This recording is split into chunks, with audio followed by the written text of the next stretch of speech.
नमस्कार दोस्तों, आपने काफी सारे डे सेलिब्रेट किए होंगे, मगर आज मैं आपको एक ऐसी चीज के बारे में बताने जा रहा हूं जो कभी कभी हमें हंसाती है, कभी कभी रुलाती है और उसका स्थान खाने में बहुत स्पेशल है। जी हाँ दोस्तों, आपने सही पहचाना। आज मैं बात करने जा रहा हूं भारत की कस्तूरी यानी कि प्याज यानी कि ओनियन। आज 27 जून है, द नेशनल ओनियन डे। आज हम ओनियन के बारे में कुछ दिलचस्प बातें जानेंगे। दुनिया में सबसे ज्यादा ओनियन प्रोड्यूस करने वाला देश है चाइना। 250 लाख टन ओनियन हर साल पैदा करता है। उसके बाद भारत का स्थान आता है जो हर साल 228 लाख टन ओनियन हर साल पैदा करता है। भारत में से जिस 5 कंट्री में मेजरली एक्सपोर्ट होता है उसमें सबसे पहला नाम है बांग्लादेश, उसके बाद मलेशिया, फिर श्रीलंका, यूएई और फिलीपाइंस। बाकी की 11 लाख टन ओनियन जो है वो डोमेस्टिक यूज के लिए सप्लाई की जाती है। अगर भारत की बात करें तो भारत में सबसे ज्यादा ओनियन प्रोड्यूस करने वाला स्टेट है महाराष्ट्र, उसके बाद है कर्नाटका और उसके बाद तीसरे स्थान पे है गुजरात। तो आज हम देखेंगे कि ओनियन का एक्सपोर्ट कैसे होता है। सबसे पहले किसान जब ओनियन का क्रॉप को हार्वेस्ट करता है उसके बाद वो क्रॉप को एपीएमसी यानी कि मंडी में लेके जाते हैं। वहां पे जो रजिस्टर्ड ट्रेडर्स होते हैं वो उनकी बोली लगाते हैं।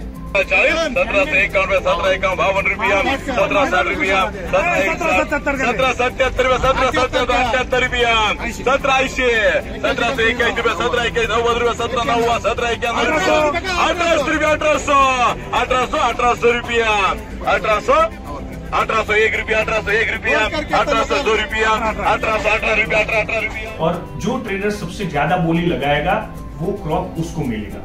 वो क्रॉप अपने प्राइवेट जगह पे वो लेके जाते हैं जहां पर जितने भी एक्सपोर्टर होते हैं वो अपनी रिक्वायरमेंट के हिसाब से वो ट्रेडर्स को कांटेक्ट करते हैं। ऑर्डर के हिसाब से वहां पे ओनियन का ग्रेडिंग होता है, जैसे कि 45 mm, 55 mm, 65 mm, उस हिसाब से अलग अलग ग्रेडिंग होता है। वहां पे एक्सपोर्ट के लिए वो ध्यान रखा जाता है कि सब ओनियन एक ही साइज की हो। एक बार ग्रेडिंग हो जाने के बाद अलग अलग पैकिंग में पैक किया जाता है, जैसे जूट बैग में पैक होता है, मैश बैग में पैक होता है, कभी कभी स्पेशल ऑर्डर पे वो प्लास्टिक के कैरेट में भी पैक होता है। पैक होने के बाद वहां पे प्रॉपर लेबलिंग और सीलिंग की जाती है। सीलिंग के बाद वहां पे फ्रीजर कंटेनर जो ट्रॉली पे लोडेड होता है वहां पे 1 डिग्री टेम्परेचर मेंटेन किया जाता है, जिसमें प्रॉपरली 28 टन लोड किया जाता है। एक बार कंटेनर लोड होने के बाद कंटेनर सीधा कस्टम हाउस में जाता है। वहां पर कस्टम ऑफिसर जो भी गुड्स हमने लोड किया है उसका प्रॉपर वेरिफिकेशन करता है, जो भी उसके रिलेटेड डॉक्यूमेंट सबका प्रॉपर चेकिंग करता है। चेकिंग करने के बाद अगर सब कुछ सही निकला तो कंटेनर को सील लगाया जाता है। सील लगने के बाद वो कंटेनर सीधा लोडिंग पॉट पे जाता है। लोडिंग पॉट में जाने के बाद वो कंटेनर अपने निर्धारित मालवाहक शिप में उसको लोड किया जाता है। अगर शिप की बात करें तो दुनिया में शिप की जो कैपेसिटी है वो 3000 कंटेनर से लेके 10,000 कंटेनर तक की है।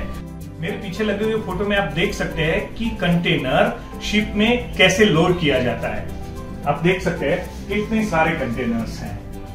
एक बार कंटेनर जहाज में लोड होने के बाद वो शिप अपने डेस्टिनेशन के लिए निकल पड़ता है। तो आज हमने आज के टॉपिक में देखा कि एक्सपोर्ट कैसे की जाती है। किसी भी देश में जितना एक्सपोर्ट ज्यादा होता है उतनी विदेशी चलन अपने देश में आती है और अपना जीडीपी मजबूत होता है। तो मेरा सबसे अनुरोध है कि सब एक्सपोर्ट करें, कम से कम इंपोर्ट करें और लोकल फॉर वोकल जो कॉन्सेप्ट है उसको प्रमोट करें। अगर आपको एक्सपोर्ट के रिलेटेड कोई भी क्वेश्चन है तो आप हमें कमेंट बॉक्स में लिख सकते हैं, हम आपको उसका उचित आंसर लिख के भेजेंगे। बस आज के लिए इतना ही, फिर मिलेंगे एक नए टॉपिक के साथ। तब तक के लिए जय हिंद।